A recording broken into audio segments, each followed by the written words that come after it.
Today we're out here in the garden and I'm going to show you how to make FPJ, fermented plant juice. What better than feeding plants than plants? First off, huge thanks to all my subscribers for riding with me. If you haven't already, tap that like button and hit subscribe so you don't miss any drops. Fermented plant juice, FPJ, is one of the most powerful inputs in natural cannabis cultivation. It's simple to make, deeply effective, and totally organic. Look at the proof right before your eyes. You are looking at me in the garden of 2024, 100% natural, organic.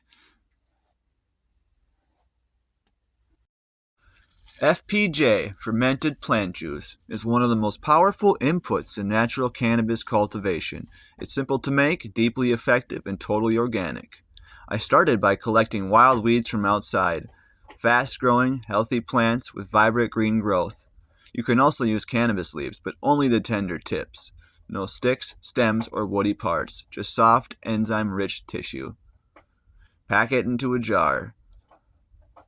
Next, weigh your plant material and add an equal weight of brown sugar. That's a 1-to-1 ratio. And mix it up. 1 up. part plant, 1 part sugar. Mix it thoroughly until the sugar coats every surface. This sugar acts as a microbial food source and pulls the juices out of the plant through osmosis. Once mixed, pack it into a jar and cover it with a breathable cloth or baggie, no airtight lids. This lets gases escape while keeping pests out. I added a sugar cap, a layer of brown sugar on top, to help prevent mold and keep the ferment clean. By day 4, I checked in. The liquid was starting to rise and the smell was changing. That is what you want, a sweet, slightly alcoholic scent. If it smells sour or rotten, something went wrong. Toss it out.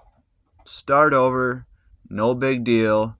Remember, you were making this out of weeds from your backyard or growth you were clipping off your cannabis plant and were going to toss anyways.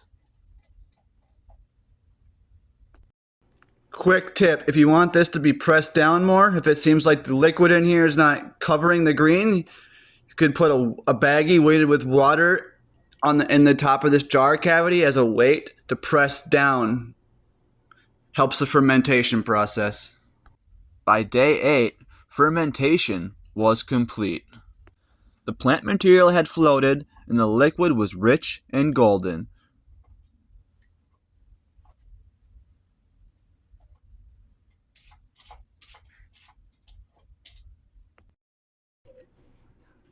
This is your finished FPJ.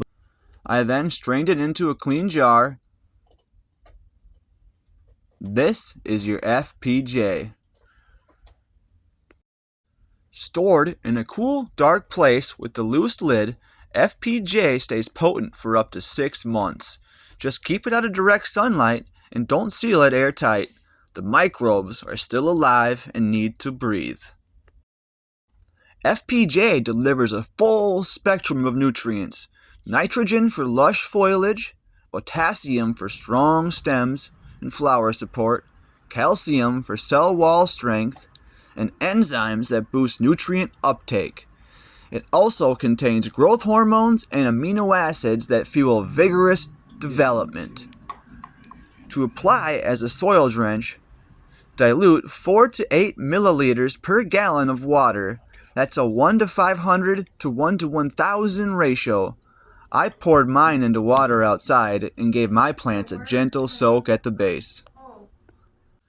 FPJ boosts vegetative growth, strengthens stems, supports recovery from stress, and even enhances terpene expression.